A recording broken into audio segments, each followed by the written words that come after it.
Somalia has an agreement for a way forward on national elections. The deal calls for 101 electors voting per legislative seat. Those electors are chosen from clan elders, civil society leaders, and the state governments.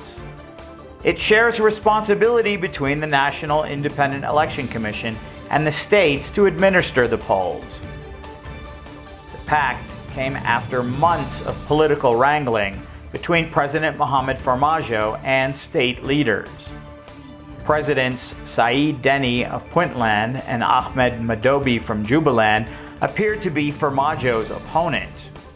The format falls short of the universal suffrage fought for by the FGS president and pushed by the international community. Joining us now from Mogadishu to take a closer look at the accord is Dr. Abdi Noor Mohammed, leader of the Midqaran political party. Dr. Mohammed is a former education minister in Somalia. He has studied and taught at Ohio University in the U.S., holding a PhD in education administration. Dr. Mohammed has been in Somalia for the last 2 weeks monitoring the situation.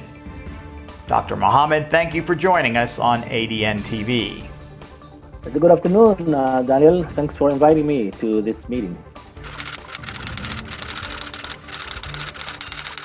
The Somali political process, unfortunately, every 4 years, the last year is always taken by solutions to the transition from one government to the next. And unfortunately, many governments have failed to meet their mandate and to be able to prepare the country for a smooth transition. And this year is no different. The current government or the current system has failed to put in place a process whereby by the 4th year the country is prepared for a one person, one vote election process, that the security system is intact and people are able to go and vote. The institutional processes are in place, the legal systems have been addressed. Nothing of that sort has been done, and unfortunately we've been forced to the decision of few individuals from the government and from regional governments to dictate what the next phase of the political process would be. We're glad that there's a negotiated settlement somewhat that moves us forward, but it's not where we want it to be. I want to be very clear that the current government has failed the Somali people to take the people and create the process for a one person, one vote. They have accepted that failure and have gone back to an election system that is indirect, more like the 2016 model, whereby the elders are involved, whereby a 4.5 system, clan-based system is at play, and that the one person, one vote system is a thing of the past.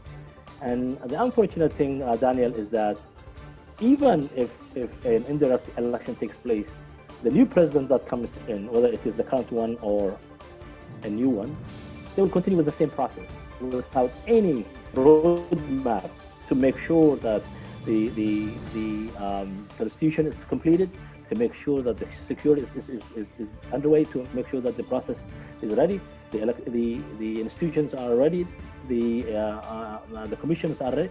So we will be continuing. I think this is a step back, if you ask me, in the process to make sure that Somalia takes one person, one vote. I think the next 4 years will be no different than the last 4 years. And unless and until we have a government that is forced to deliver a special mandate to take the country to a one person, one vote, Somalia will be in this continuous cycle of give and take.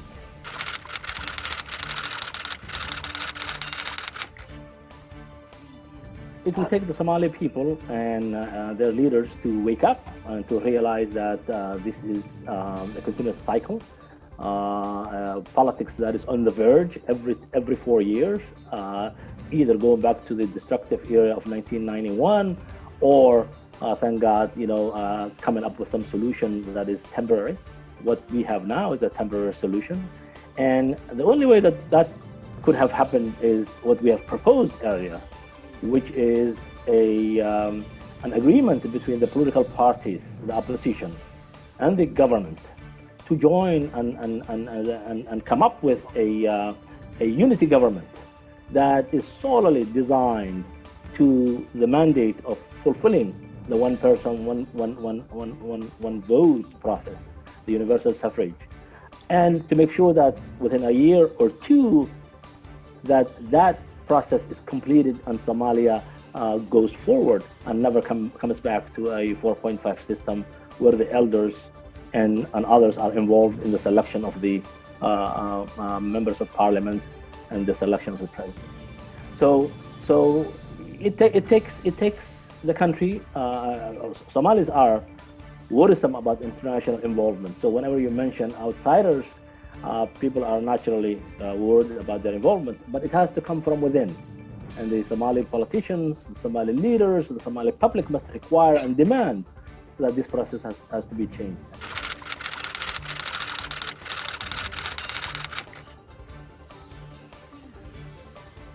The loser is the Somali people who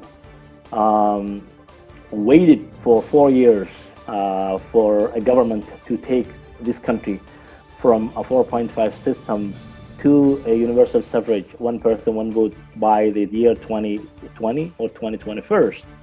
And this government has failed to do that. So the Somali people are the losers. There are no winners in this match between the federal government and the regional governments. Could have been avoided if the federal government could have taken full responsibility to make sure that it can do this before the last 6 months or the last 4 months of its time. So they have waited too long to negotiate, and they didn't have a good strategy.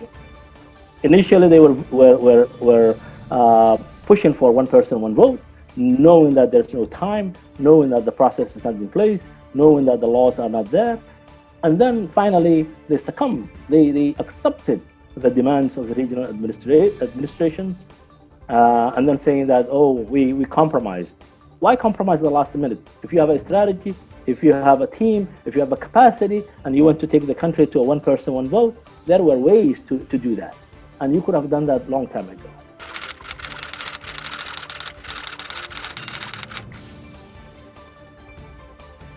The indirect elections are not the best ways to select the right leader. There's a lot of corruption. There's a lot of government involvement in that selection process. There's too many hands in the pot, so to speak, and the public will be pressured to go into one direction, and I don't expect, God forbid, I don't expect good things to come from it. But I'm hoping that we'll do our best to make sure that at least we are headed in the right direction for the next 4 years, that we elect someone who will make sure that Somalia moves forward and not come back to indirect elections 4 years from now. ADN TV will have more from Dr. Abdinur Mohammed, head of the Midqaran party, on Saturday as he provides more analysis on the upcoming elections in Somalia.